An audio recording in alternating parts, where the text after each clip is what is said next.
যে আমরা বছরের পর বছর ধরে গণমাধ্যমের স্বাধীনতা, মুক্ত গণমাধ্যমের কথা বলছি, কিন্তু আমরা অবাক হয়ে যাই যখন দেখি একজন গণমাধ্যম কর্মী সত্যের পক্ষে, ন্যায়ের পক্ষে সংবাদ উপস্থাপন করার জন্য তারকে নির্যাতন করা হয়, হামলা মামলা নির্যাতন করা হয়।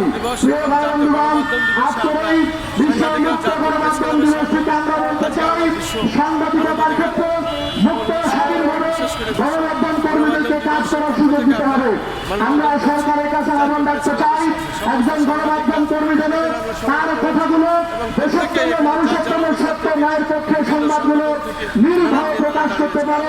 সাংবাদিকতার স্বাধীনতা, গণমাধ্যমের স্বাধীনতা, গণমাধ্যম কর্মীর স্বাধীনতা আমাদের প্রয়োজন। প্রিয় বন্ধুগণ, আমাদের আজকে মানববন্ধনের এ পর্যায়ে সংক্ষিপ্ত বক্তব্য নিয়ে আসছেন আমাদের কেন্দ্রীয় নির্বাহী পরিষদের সংগ্রামী যুগ্ম মহাসচিব জনাব আফেদুর রহমান আফেল।